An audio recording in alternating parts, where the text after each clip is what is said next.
to be hopping on and off mute here, I think, because we're going to hear each other, which is strange for us. I'm going to hop in another room. But microphone shenanigans aside, just give another minute for people to arrive.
Yeah, good morning, everyone. Just to reiterate how great it makes us feel to see that we're getting so much participation. 144 operators registered. That's wonderful, as Justin alluded to. We didn't know exactly what kind of take-up we'd get, but yeah, to see 250,000 TSSC staked and so many operators registered is really great. And obviously, testament to that is the activity that you can find in the operators channel here in Discord. So if you want to join, please do if you're watching this on YouTube. Yeah, so not last week, the week before last. Actually, no, it was last week. It seems like so long ago already. We kicked off phase 3 last Wednesday, a week ago today. Phase 2, which was where we invited operators onto the network. We removed the allow list, which restricted operator registrations live on the community call. And next Wednesday, we will be kicking off phase 3, which is where we will be inviting nominators into the fray. So what does that mean? So that means that anyone who's maybe not interested in running operator infrastructure, or maybe they couldn't quite get to 100 coins, they're still able to participate in Stake Wars as a nominator. And what that means is they are able to pick their favorite operator, whichever one they think that is performing the best and will work the best for them, and they are able to stake their coins against that operator. And in return for doing that, they will earn a share of the transaction fees that the operator is earning by executing transactions on Nova, which is how operators are being scored. And ultimately, the transaction fees that they earn from the operator's reward pool will be translated into a share of the 0.6% of total supply allocated as Stake Wars rewards. Hopefully we're going to see even more participation starting next week, and we hope that as many of you as possible will join us on the community call next Wednesday for a phase 3 kickoff call. Expect to see that posted very soon in Discord and various announcements coming out. Stick it in your diary. We hope to see as many nominators as possible next week. I think that's everything. Thanks, Justin. Yeah, one thing I'm really interested about with the next stage will be seeing all the operators kind of, fighting for the nominators in the server. So anyone who's running an operator, keep note that you'll be more than welcome to advertise your operator, what the benefits are, why people should stake with your operator instead of someone else's. That's kind of what we envision, some of those Discord channels that we created a couple weeks for y'all, which I think will be a fun little friendly competition, I guess, within the Stake Wars. I guess that's the whole idea as far as the war side of things go. So it'll definitely be interesting. Obviously, we got to keep it friendly, but I think it'll also be a good way to have some friendly competition.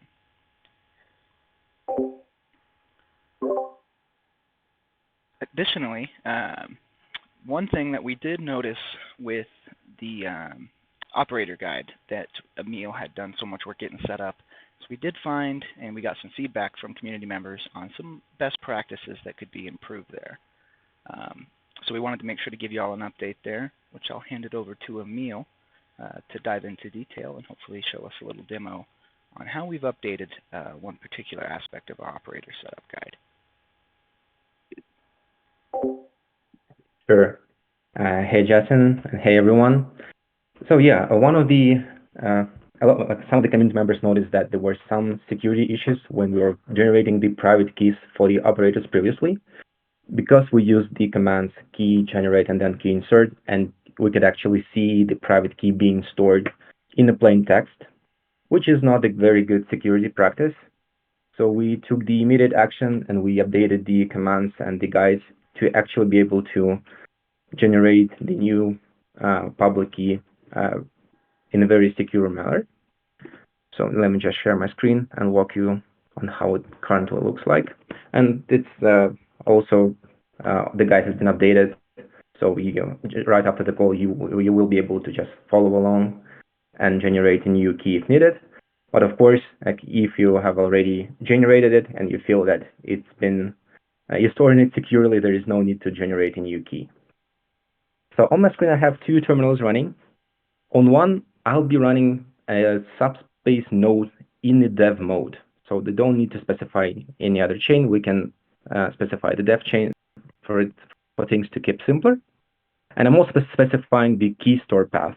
So currently I'll be using temp key store, and that's where the key store will be generated. So if you want to generate it in the other location, you need to adjust the key store path.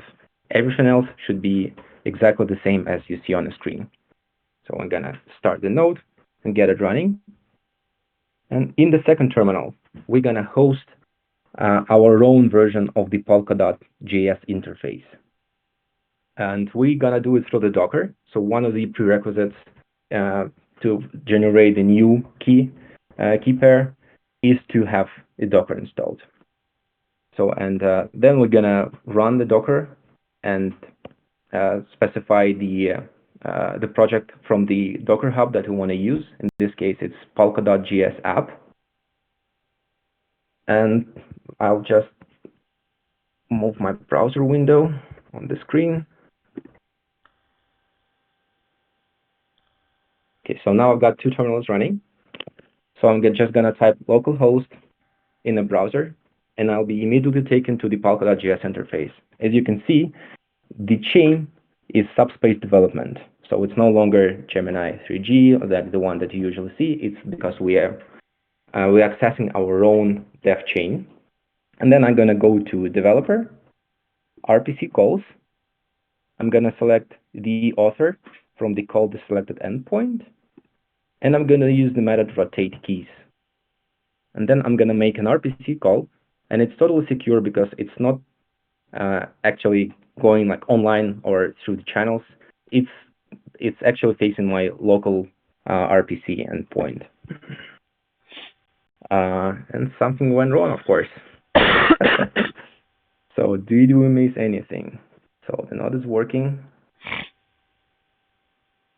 Okay, let's make sure that we actually connected to the custom environment. So let's try to switch to custom.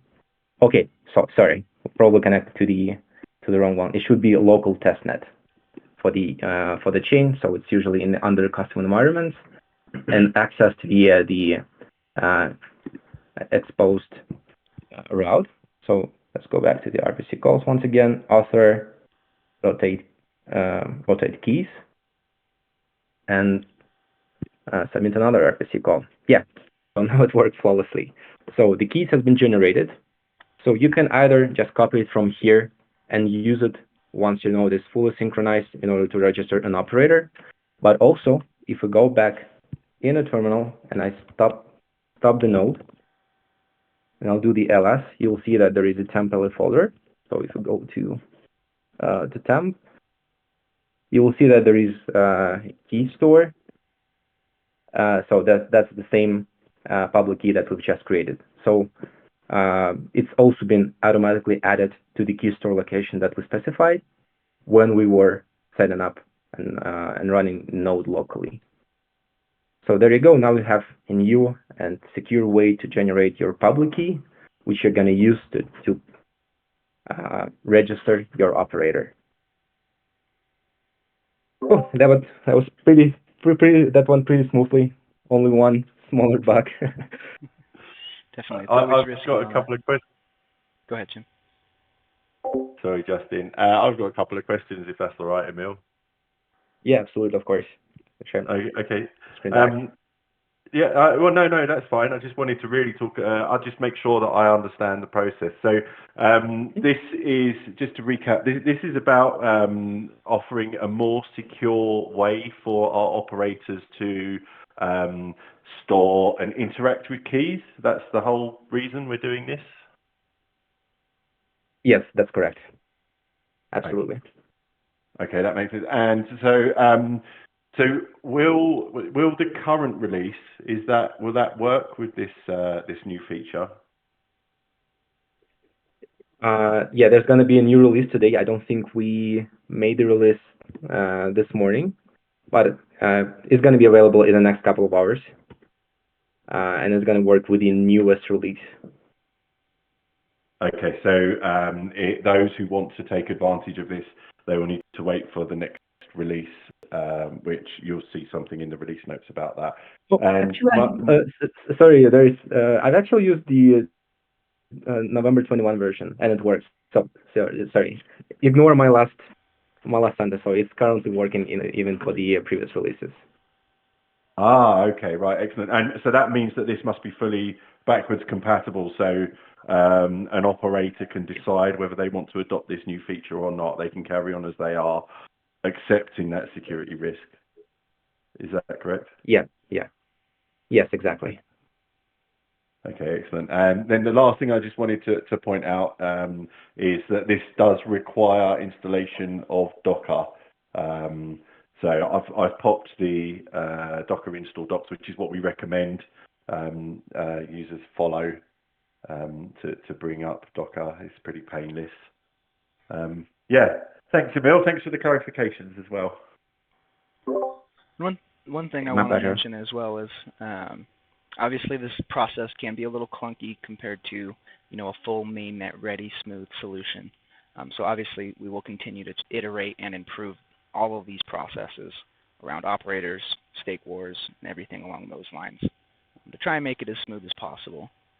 But as all test nets, it's a learning process as we go. So continue to give us any feedback or any security concerns or things along those lines that you guys run into, as we definitely are, we're looking for that information so we can continue to iterate and improve upon it. Awesome.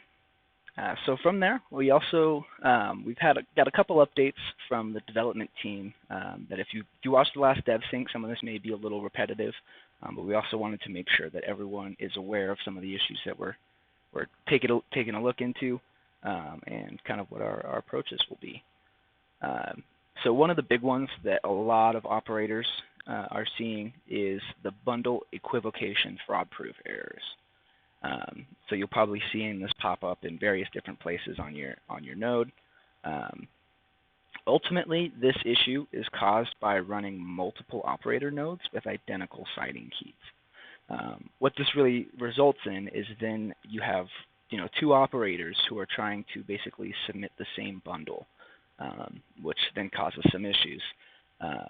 Obviously, this can disrupt network integrity and efficiency, but more importantly, once the next release comes out, this equivocation fraud-proof error can result in slashing, as it is not an ideal workflow for most operators. So one, if you do get this error, just make sure that you aren't using the same operator key on two different nodes. They've got to be unique, similar to in the very, very old days when you ran a farmer, we had a similar problem with reward addresses. So this is kind of the same thing, where we want to avoid that duplication.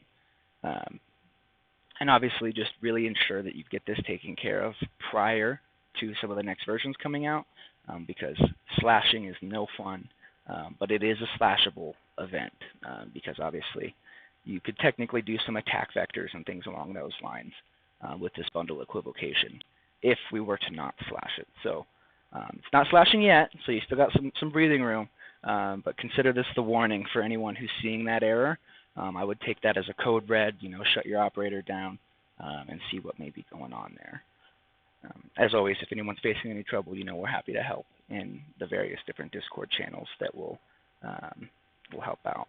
And we'll also have some improved logging in the next releases as well, which should help with kind of identifying and seeing these errors pop up and kind of knowing exactly what they mean. But definitely keep that in mind. We did put out a runtime upgrade last week to try and prevent people from multiple registering the same node with the same sign-in, same key. So it's much harder to do. So if you're running down that path, just keep in mind that you won't be able to anymore. And if you try to, you'll get an error, and that should be an indication that maybe something isn't being approached in the right direction. But once again, the next version should hopefully help out a lot with these various different frustrations. Additionally, we do have, we've seen a lot of people, frustrated with trying to measure the rewards of their operator. Seeing exactly what they've won, when, where, and why is it taking so long for certain rewards to come in, and things along these lines. As we've seen, we have our staking interface. It's still very, very early alpha stage, so that is continuing to be updated. And obviously, we will include that information in that interface as it gets more fleshed out. If you have any feedback for any of the staking tools that have been built out, please feel free to provide that to us as well. Mark, the lead developer on that one, has been working like a madman trying to get it improved and nice and slick for you all. But even once we have these certain platforms in place for reward measurement and things along those lines, it's also important to remember that with an operator, you're not getting that instant reward back like you would on a farmer. The rewards on operators can be slightly delayed. Obviously there's the finalization stages, and we have the epochs. So due to this, it kind of spreads out that window a little bit on when you can expect to get a reward for a block or a bundle that you've produced. So if you see you've produced a bundle and you don't get it immediately, maybe wait a little bit of time for maybe at least one epoch transition before starting to question on whether or not you will be getting those rewards or not. But as I mentioned, we will be also working to get that information to be available both in the Block Explorer and as well as in the staking interface. But also, it's worth noting that all of that data is publicly available on the operator rewards side. It's all on the blockchain. So if there's any Slick community developers out there who want to take a dive into it, feel free. Obviously we love any kind of open source collaboration, and we would definitely be happy to help you nudge along on that process if someone's willing to dive into that little adventure.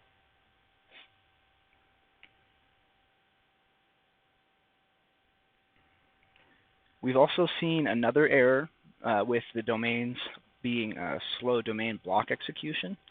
We're seeing in some cases where, a block that should only take a few seconds to be fully executed is taking, 10, 20 times longer than it should be. Ultimately, Ning, one of our developers, they've identified the core cause of this issue, but we're still exploring different ways that we can try and fix that in the next release. Ultimately, what's occurring here is that there's being excessive extrinsics added to a block, which then is causing more delays within the operators, verifying that and everything along those lines. Overall, while it is a frustrating one, it's nothing that's going to break the network or break your operator or anything along those lines. Just kind of got to sit and wait for it to process. It can exacerbate, though, some performance issues if you're running especially both a farmer and an operator, because with the excessive extrinsic, it then kind of sends the operator in this extra verification process, which can definitely bog your machine down if you don't have adequate hardware on that system. So for the time being, anyone who's running an operator and a farmer, definitely ensure that you have the proper hardware requirements for those. As you may notice, a little extra headache with this slow domain block execution error. But as I mentioned, it's not necessarily anything that you need to act upon, other than just being mindful that hopefully it'll be resolved here in the next couple of versions.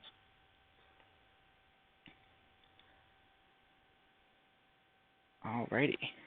We've also got some exciting news. I know that many of you have been looking for Pulsar. It did take some time to get Pulsar fully resolved and back up and running, but we finally have it out. A couple days ago, we released the 0.07 alpha version. This version fully supports farming on Gemini 3G and can technically run an operator, but we still have to flesh out some of the features in the Pulsar side to get that operator process a little bit smoother. So for the time being, if you're just farming, Pulsar would be great, but if you're running an operator, it might be best to stick with the advanced CLI until the next version or two, until we can get some of the additional functions needed for operators fully implemented into Pulsar. As I mentioned, you could technically add a -E flag to your farmer, but it's just going to start an operator. It's not going to allow you to register it and all those kinds of things. So some of those second and third order effects are what we need to kind of get sorted. But as always, please test it out and let us know if you guys find any issues. The Pulsar 0.7, was a pretty decent change from the prior versions due to some of the back-end stuff with the protocol. I know Parth has been working tirelessly on getting it up and running, and I'm sure he would love to hear any feedback or suggestions that you all may have as well.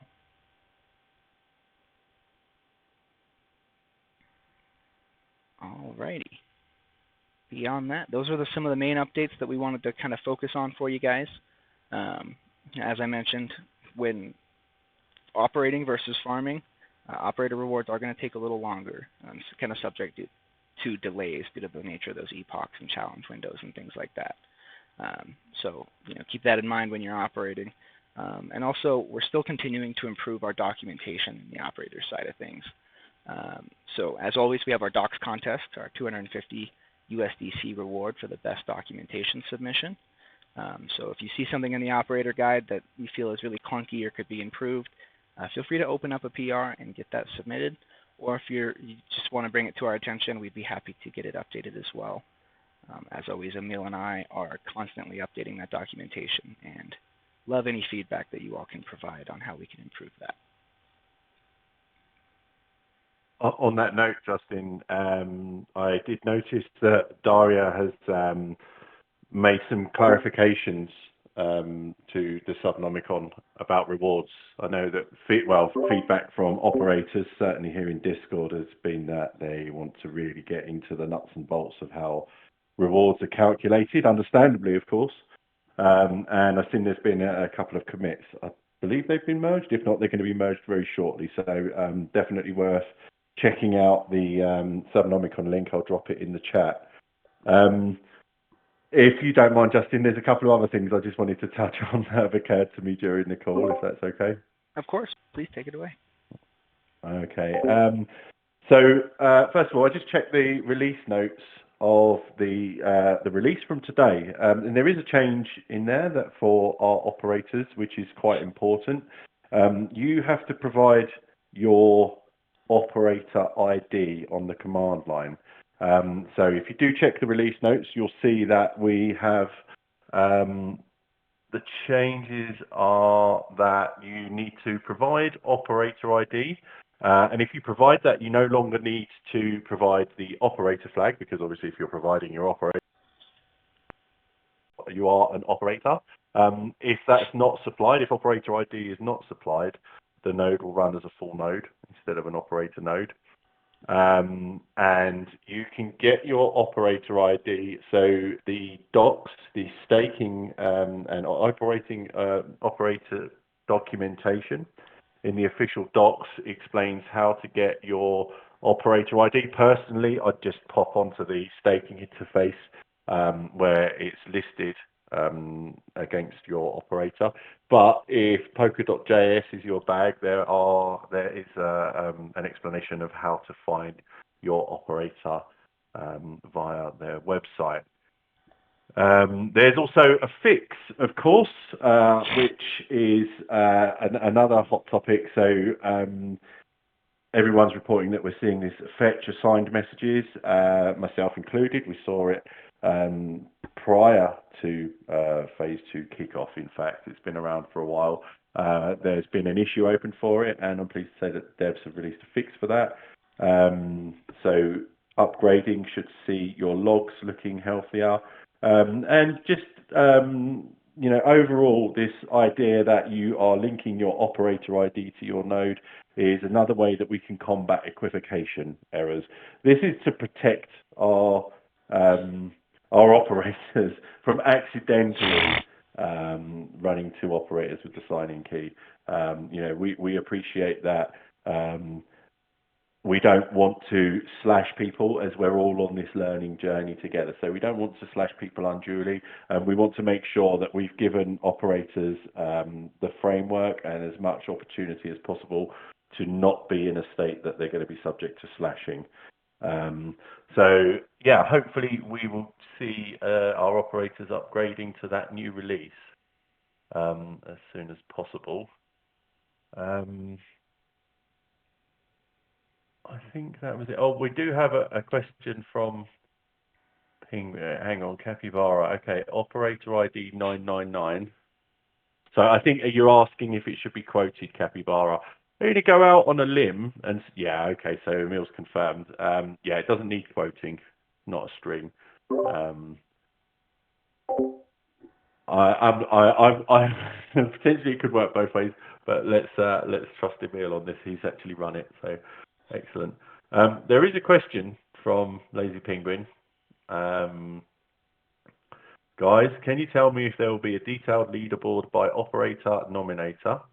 The current leaderboard has very little information. There is no data about whether he is active or not, how many blocks he signed, how many awards he got, who nominated, delegated, etc. Absolutely, Penguin. So as I mentioned before, the core contributors, our engineering team, are heads down and focused on delivering mainnet beta. So we are absolutely focused on ensuring that the protocol is feature complete.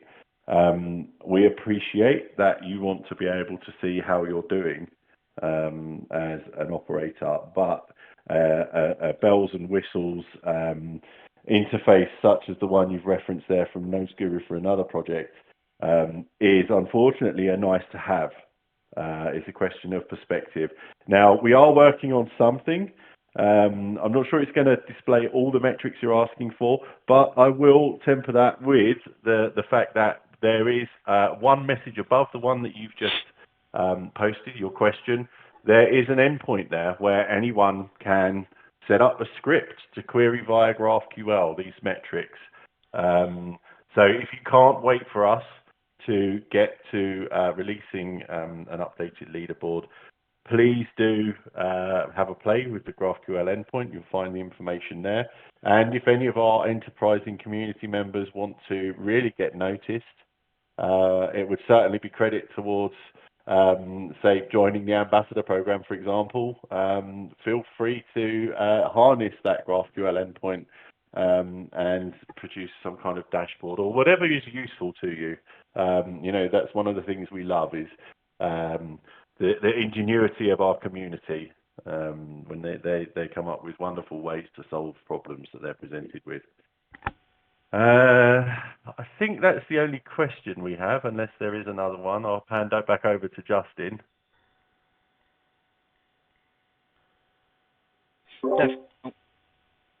Thank you, Jim. Definitely. And while we're obviously, like Jim mentioned, we are working on some things. If anyone does try to tackle the GraphQL endpoint and runs into any trouble, Emil and I will be happy to try and help as best we can.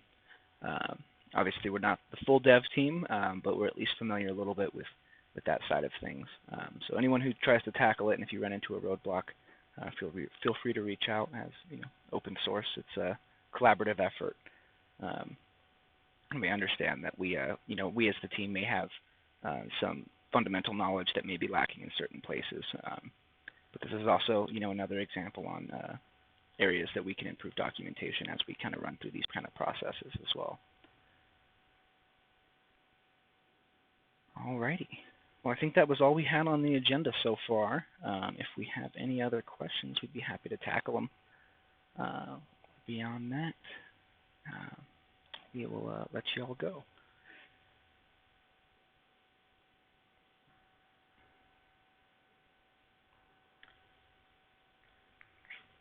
Looks like I'm not seeing any that have come through just yet.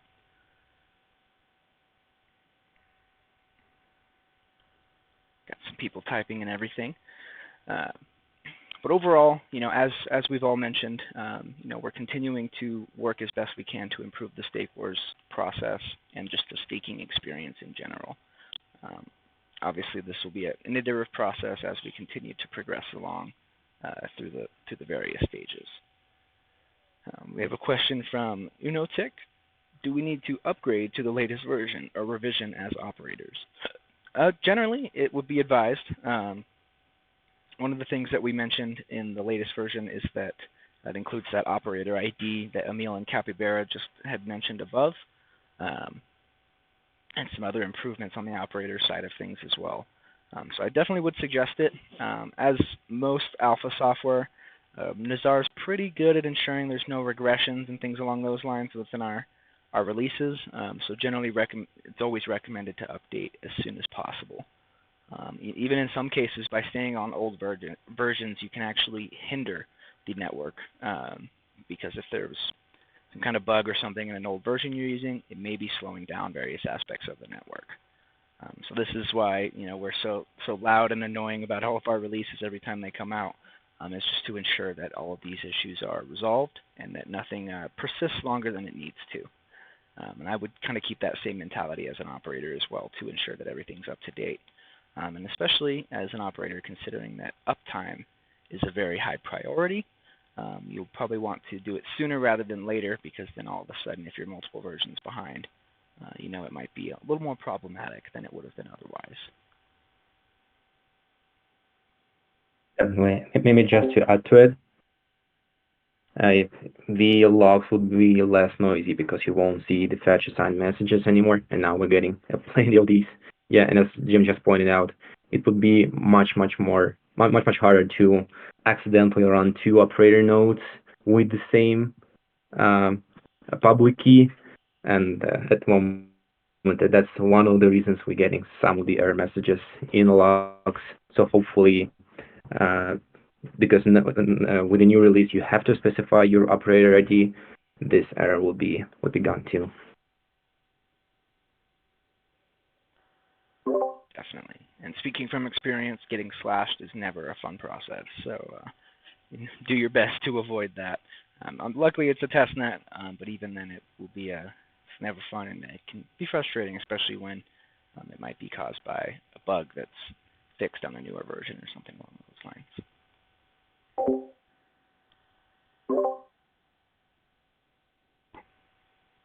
Alrighty. Beyond that, looks like we're got a quiet group as far as questions go today, which is no worries. I think that means We've done a good job in making sure everyone is educated and up to date. As always, if you do run into any trouble or any questions, feel free to throw them into the operator's or the operator and nominator channels, or if it's on the farmer side, obviously we have our farmer support channels as well. You know, we're always happy to help and help ensure that everyone's up and running. And especially with Stake Wars, you know, it's something that we've, you know, those who have been here for a while know we've been talking about staking for quite a long time. So it's exciting to finally have it available and up and running on the testnet. And I think it'll only get better from here. Thank you all for coming and joining us as well. Thank you, Jim. Thank you, Emil, for your help explaining everything and the detailed demos. And yeah, thank you, everybody, and I hope you all have a great rest of your day. Thanks for joining, everyone. Thanks, everyone. See you around.